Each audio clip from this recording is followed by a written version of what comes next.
You can record me all you want. I know, sir. Okay. There's someone just flagged me down and said there's a gentleman with a kid that are acting suspicious. Just sitting here. I don't know how sitting is acting suspicious. Okay. So all I'm asking you is, what are you doing here? What I'm doing isn't relevant. It is relevant. Okay. Okay. Stand up. For what? Stand up. Why are you touching me, sir? Stand up. Come over here. Why are you touching me?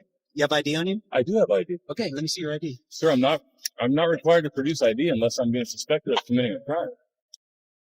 170 Sam, you buying LTAC? I don't understand how sitting here waiting because all I'm trying to do is communicate with you and find out what you're doing here. I told you, sir, I'm waiting for a friend. Okay, but why are you here? Because I'm waiting for a friend. Not good enough. How is that not good enough, sir? I've answered your question. 1031, 170 Sam. 170 Sam, LTAC. Can I have your name and badge number, sir? Yep.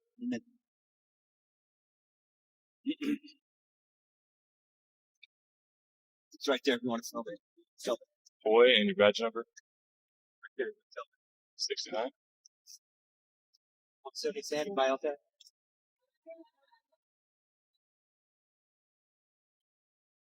Alright guys, listen up, because this starts with a simple situation that instantly turns into confrontation. A man is sitting peacefully in public with a child, doing absolutely nothing illegal. Yet within seconds, suspicion kicks in. Someone reports suspicious behavior just for sitting still. Think about that. Sitting is now suspicious. An officer approaches immediately, demanding answers, questioning why he's there, and pushing for ID without any confirmed crime. The citizen stays calm, composed, and clear, he's just waiting for a friend. But that answer isn't accepted. And this is where it begins, not with law, but with assumption. When curiosity turns into control, rights are immediately tested. The tone shifts fast. What should be a simple interaction becomes pressure, questioning, and subtle intimidation. And right here, the foundation of the entire encounter is set. I don't understand again how I'm uncooperative. I've answered your question. You're not question. answering the simple questions that I'm asking you. I've already answered your question, sir. You did. You did not tell me why you're here. I don't have to tell you why I'm here, sir. That's the issue you have. But I don't have to. I'm not required by law to tell you why I'm here. I didn't say you were. Okay, so then why? As a normal citizen, someone who would like to keep the neighborhood safe, you should just give me simple answers so I can leave. I gave you a simple answer, sir. That's not the answer I'm looking for. That doesn't matter what you're looking for, sir. Yeah, come down to Rock and Cedar Bluff. Yeah, copy from me, so. Hey, when you were down here earlier on Cedar Bluff, did you contact anyone? No, sir. All right, I got a guy and a young kid down here that are refusing to give me any information, and apparently don't have any reason to be here. So come on down here. Sir, I've given you a reason why I'm here. No, you know what it is? You're just being a jerk. I'm not being a jerk, sir. Standing up for my rights isn't being a jerk. You're not standing up for your rights. Sir, it absolutely is. It's cooperating with me to keep the community safe, to tell me why you're here and why you don't belong here. How do you know that I don't belong here, sir? That's what I'm asking you. I've already given you an explanation of why I'm here. Sitting here waiting for your friend is not a good enough answer. So sitting... You can't tell me you have a car here? That's not relevant, sir. Okay, that's the problem we're having. You're totally uncooperative. It's not uncooperative, sir. Am I legally obligated to answer your questions? No, you're not. Okay, so then what is the problem? Because it just goes to show you that you're a troublemaker. It's not a troublemaker, sir. I've never been arrested. I've never been in trouble in my life. You're setting a very poor example for this young kid right here. To teach my son this carefully, because the pressure escalates quickly. The officer insists the man is uncooperative simply because he refuses to provide information he is not legally required to give. That's the key point. No crime, no detention, no legal obligation to identify. Yet the officer pushes anyway, calling backup and escalating the situation. The citizen repeatedly explains he is just waiting for a friend, but that explanation is dismissed. Instead of law, we see opinion. Instead of facts, we see frustration. The officer claims it's about keeping the community safe, but cannot articulate a crime or violation. And that's where things start to break down. Because when authority demands compliance without legal justification, it stops being enforcement and starts becoming pressure. And the more the citizen stands firm, the more uncomfortable the system becomes. about standing up for the community. My job is to keep the community safe. And I applaud you for trying to do your job. You're giving me zero information of why you're I've here. given you You information, don't live sir. here, right? Do you know that I don't live here? No, but I've asked for your ID and you won't give it to me. Because I'm not obligated to give you my ID, This sir. is the issue we're having. Sir, I'm not There's obligated. I'm not saying you're obligated. Okay, but so then we've run into an issue here where you're being uncooperative, not giving me the information I'm asking. I've answered every question you have, sir. Okay. We'll just wait here and see. That's fine. What my sergeant wants to do. That is absolutely fine, sir. I have no problem talking to your sergeant. Right. I don't understand how You do understand. You're just being difficult. it's, sir, being difficult. I mean, is it my obligation to not be difficult? Well, when I'm just trying to simply do my job and you want to be disrespectful. I wasn't and rude, disrespectful okay, at all. I've called let me you sir. rephrase that. I've If been you very just want respectful. to give me the information I'm looking for. I've answered every question. No. Sir, I have. I've answered where every. you live, you say it's not relevant. If I ask for your ID, you won't give it to me. So No, that's the issue. I'm not obligated to identify myself unless I'm being detained for a Okay, crime. well, you may be here shortly if it's For what? if it's been, Am I detained right now? No, you're not. Okay, son, let's go. Nate, Hit the get road. up. Hey, good luck in the future, young man. Yeah, it's great. That's in the Nate, yeah. let's go. How's it going, man? We meet again. Good. How are you doing? Good. Hey, get some ID on you real quick. What's that? Is that a gang sign of some kind? Identification. For what? The post office card so that you're taking pictures. Now the situation shifts into legal confrontation mode. The officer demands identification again, but the citizen correctly refuses, citing his constitutional rights. No suspicion of crime equals no legal requirement to ID. That's basic law.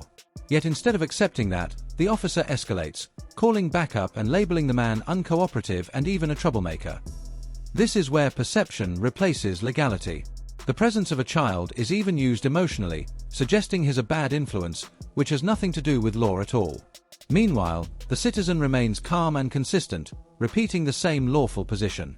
This isn't aggression, it's education under pressure.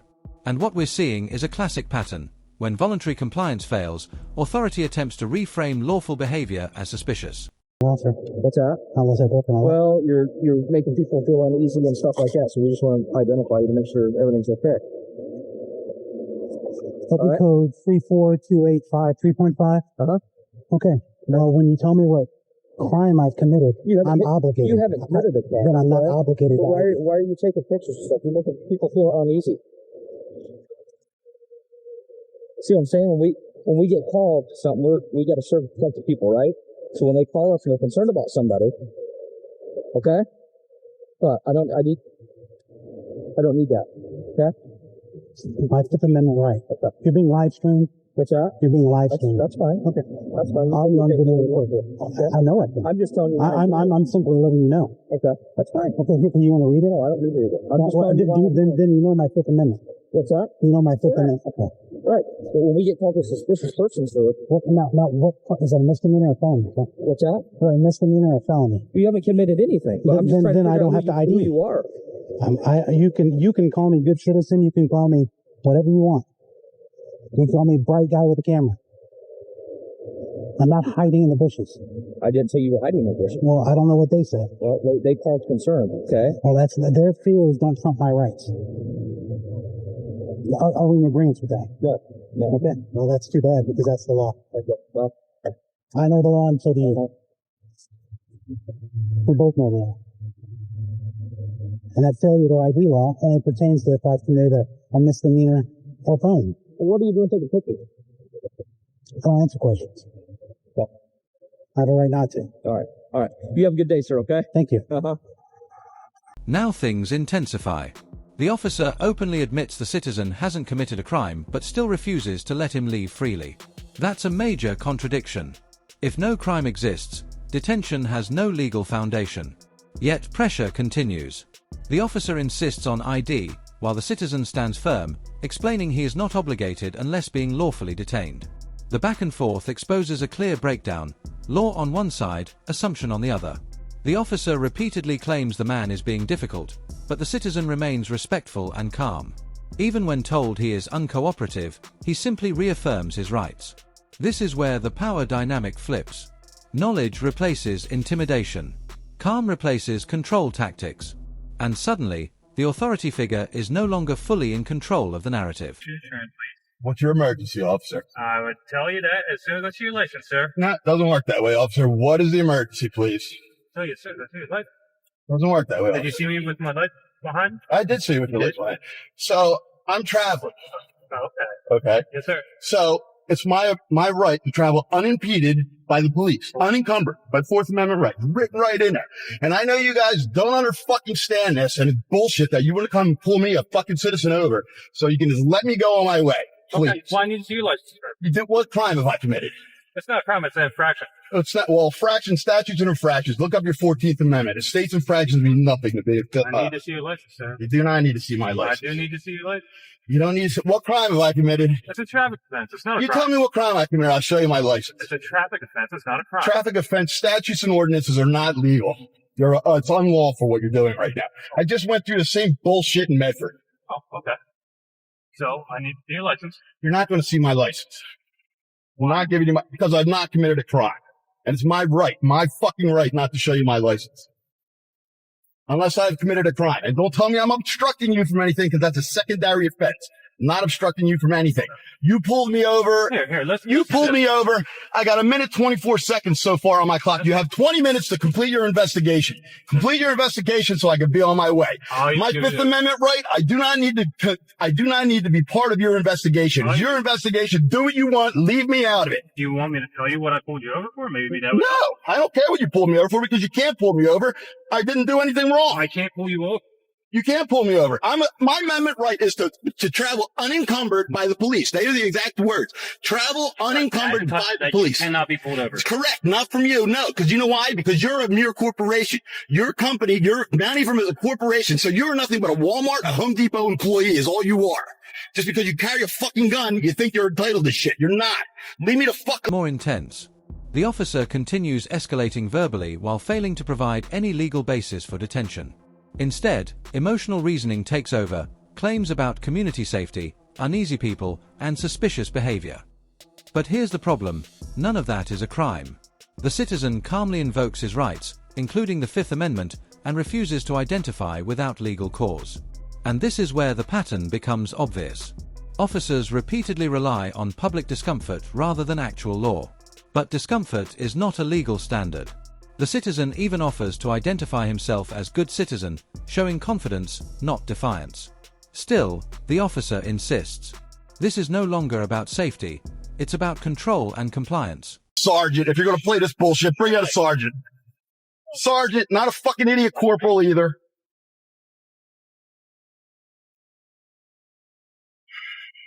And you're going to tell me my phone, because I picked my phone up because it was fucking glaring off the sun. I picked it up and stuck it on my thing. But fuck you.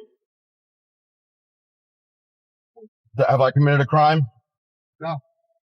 May I be on my way? No. You're detained for a motor vehicle violation, which is not a crime. Traffic violation. Which is a violation, which statutes and violations are not any kind of criminal offense. They're only made up by you. This is why they stopped the Chevron doctrine. Of course, you know the Chevron doctrine. Well, you know. So listen, it's changing, but it's fine. So you guys are corrupt. You work for a corporation. So what happens is I'm a free man traveling. I'm in not New Jersey. In New Jersey. That's right. And it doesn't, I can travel interstate. I can go from state to state anywhere I want. It's my 14th Amendment right, my 4th Amendment right. That I can travel within these lands. It's actually, sir, I'm not going to waste my breath because you believe in what you believe, and me telling you what is right and what's legal. It's not right. Change your mind. It's not right. It's not legal. It's unlawful. Summons will be coming, and you can fight in the court where you know. I'm not going in court. I'm not arguing with you because I'm not going to change your mind. Because it's a corporation. You're a corporation, and you work for a corporation. And that's the final lesson, guys. There's a massive difference between confidently asserting real rights and aggressively inventing them. In the first two encounters, calm, informed citizens stood their ground and walked away free. In the last, chaos replaced clarity. Law enforcement absolutely must respect constitutional protections, but citizens must also understand the limits of those protections. Documentation matters. Education matters. Tone matters. When you know the law, you don't need to scream it. You don't need to threaten. You simply stand firm and let facts speak. So stay sharp. Stay informed. Record when necessary. But above all, know the difference between constitutional literacy and constitutional fantasy. Now we move into another encounter, and the pattern repeats. A man with a camera is approached again under the same reasoning. People feel uneasy. But once again, uneasy is not illegal. Recording in public is protected activity. The citizen calmly invokes both First and Fifth Amendment protections, making it clear he is under no obligation to answer questions without a crime. The officers even admit no crime has been committed. That's the key moment. No violation, no arrest, no lawful requirement. Yet the questioning continues. This shows a recurring theme: authority testing boundaries not through law, but through pressure. And every time the citizen stands firm, the situation collapses back into legality.